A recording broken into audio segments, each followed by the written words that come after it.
परब्रह्मची मनुष्य वेखे ओळख तू.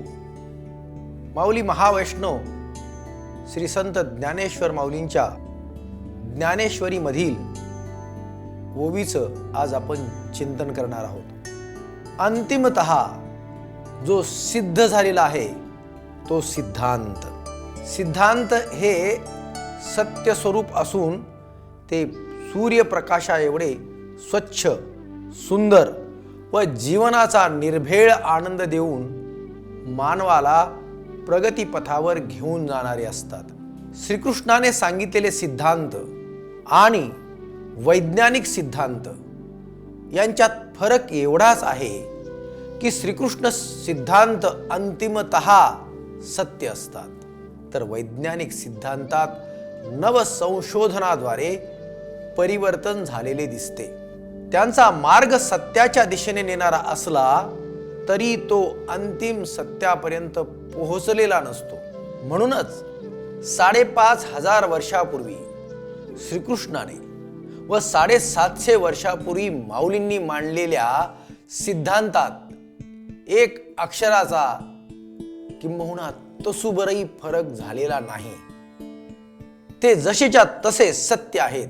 श्रीकृष्ण सिद्धांत आणि विज्ञानामधील आणखी एक महत्वाचा फरक तो म्हणजे श्रीकृष्णाचे तत्वज्ञान मानव, निसर्ग, समाज, सृष्टी, विश्वच एवढंच नाही तर ब्रह्मांडास सुखाचा, समृद्धीचा राजमार्ग दाखवते. विज्ञान मात्र मानवी जीवनाच्या भौतिक सुविधापर्यंत सीमित राहते. भौतिक सुविधांनी जीवन सुकर सुंदर होईल, आनंदी होईल असं नव्हे. अत्याधुनिक सुविधा तुम्हाला जीवनाचा आनंद देऊ शकतात, परंतु इतरांना सामावून घेऊन जगण्याचा स्वाद श्रीकृष्ण सिद्धांतच देऊ शकतात. आलिशान घरात भव्य दिव्य सुविधांची रेलचेल असू शकेल, परंतु सुखाची झोप घेण्यासाठी सुंदर मनाची, विचारांची गरज असते. गीता ज्ञान ते देते. विज्ञान विलोभनीय आहे, परंतु गीता ज्ञान अद्भुत आहे. म्हणूनच गीता ज्ञान आणि विज्ञान यांचा सुरेख संगम तुमच्या माझ्या आयुष्यात आणण्यासाठी माऊली प्रयत्नरत असतात. जगाला सूर्य स्थिरता माहीत नव्हती तेव्हा ती माऊलींना नुसती माहीतच नव्हती, तर त्याविषयीचा कार्यकारण भाव त्यांना ठाऊक होता. जगाच्या इतिहासात खगोलशास्त्रज्ञ म्हणून इतरांच्या नावाचा उल्लेख असला तरी माऊलींचा विचार, संकल्पना आणि सिद्धांत मराठी माणूस, वारकरी, संप्रदाय जगाच्या समोर व्यापक व्यासपीठावर मांडायला कमी पडला हे त्रिवार सत्य. माऊली श्रेष्ठत्वाला, सिद्धांतांना, तत्वचिंतनाला आजच्या उच्च विद्या विभूषित पिढीने जगाच्या व्यासपीठावर घेऊन जाणे हे जगत कल्याणासाठी गरजेचं आहे, अत्यावश्यक आहे. त्या दृष्टीने आम्ही पुन्हा एकदा माऊलींची दिंडी परंपरा पंढरपूर या स्थानापुरती मर्यादित न ठेवता ती जगातल्या प्रत्येक जीवापर्यंत आणि त्या ठाईच्या पांडुरंगापर्यंत घेऊन जाण्यासाठी माऊली विचारांची पताका स्वतःच्या खांद्यावर घेऊन चालण्याचा संकल्प करूया. विश्वातील प्रत्येक जीवाचे अस्तित्व स्वीकारलेच पाहिजे, त्यांचे जगणेही स्वीकारलेच पाहिजे. मग ते प्राणी असोत की सृष्टीतील चराचर, या सर्वांसह मानवाने सृष्टीला सुंदर बनवले पाहिजे. हा विचार विज्ञान युगात पटणे कठीण होऊन बसले आहे, कारण आम्ही भ्रमित झालो आहोत. आमच्या खऱ्या कर्माचा बोधच आम्हाला झालेला नाही. आमच्या जगण्याचे मर्मच आम्हाला कळलेले नाही. किंबहुना आमचा कर्मयोग आम्हाला शिकवला गेला नसल्यामुळे संपूर्ण मानवजात अज्ञानाच्या अंधकारात धडपडत आहे. वैज्ञानिकतेच्या नावाखाली आणि विकासाच्या भ्रामक कल्पनांनी मानवी जीवन भ्रमित झालेलं आहे. सुखाच्या शोधार्थ धावताना अनेक दुःखांना तुम्ही आम्ही कवटाळून बसलो आहोत. भौतिक सुविधांची निर्मिती करत असताना अमूल्य निसर्गाचा ऱ्हास करून सृष्टीच्या अस्तित्वालाच आम्ही हात घातला आहे.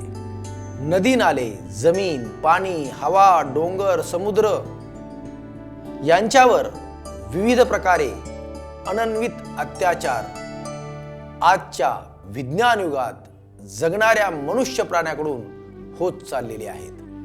त्यांच्या अस्तित्वावरच घाला घालण्याचे प्रयत्न आम्ही जाणतेपणी तरीही सृष्टीच्या व्यापकतेच्या सिद्धांतास नजरे आड करून करत आहोत. आम्ही सुखाच्या भ्रामक संकल्पना निर्मिल्या आहेत, त्या गीतारूपी तत्वज्ञानाच्या प्रज्वलित होण्यानेच दूर केल्या जाऊ शकतात. अन्यथा आम्ही मानवीच काय, पृथ्वीवरील सबंध सृष्टीचे अस्तित्व धोक्यात आणणार आहोत हे त्रिवार सत्य. म्हणूनच ज्या गीतारूपी तत्वज्ञानाचे आणि श्री सार्थ ज्ञानेश्वर रूपी ब्रह्मज्ञानाच्या चिंतनातून सृष्टी निर्मिती मागील मर्म जाणून घेण्यासाठीच ज्ञान कर्म संन्यास योग याचे चिंतन तुम्ही आम्ही करत आहोत.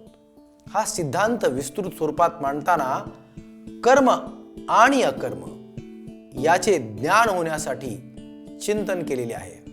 गत मालिकेमध्ये जन्माने वर्ण प्राप्त होत नाही, तर तो कर्मानेच प्राप्त करावा लागतो याविषयी आपण थोडक्यात चिंतन केलं. श्रीकृष्ण विचाराचे चिंतन तुम्ही आम्ही यापूर्वी केलेलं आहे. ब्राह्मणत्व, क्षत्रियत्व, वैश्यत्व व क्षुद्रत्व प्राप्त करण्यासाठी त्यांच्या क्षमतांना विहित कर्माच्या आचरणाद्वारे प्राप्त करावे लागते. कर्माचरणाला गीतेने अत्यंत महत्त्वाचे स्थान दिले आहे. कर्माचरण शुद्धता ही नैष्कर्म्याद्वारे प्राप्त करून घ्यावी लागते. आपले काम परमेश्वर स्वरूप मानून करावे. कर्माच्या फळापासून अलिप्तता ठेवावी. याचे ज्ञान होणे म्हणजेच ज्ञान कर्म संन्यास योग समजणे.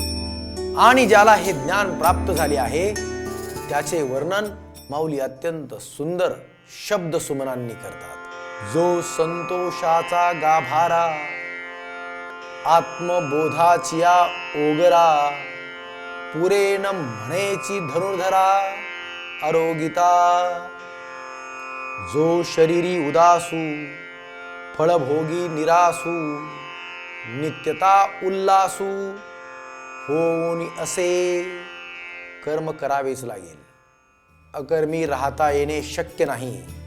किंबहुना कर्माची निवड, कर्माप्रती निष्ठा, प्रेम, प्रामाणिकपणा, कर्माच्या फळाप्रती सजग तरीही आसक्तीरहित जगणे आणि या सर्व गोष्टीकडे तटस्थतेने व त्रयस्थपणे पाहण्याची दृष्टी निर्माण होऊन त्याच्या परिणामाचा परिणाम स्वतःच्या जीवनावर होऊ न देणे यालाच ज्ञान कर्म संन्यास योग म्हणावं लागेल. या अवस्थेचं वर्णन करताना माऊली म्हणतात, ज्ञानाग्नेचैनी मुखे जेने जाळिली कर्मे अशेखे तो परब्रह्मची मनुष्य वेखे ओळख तू.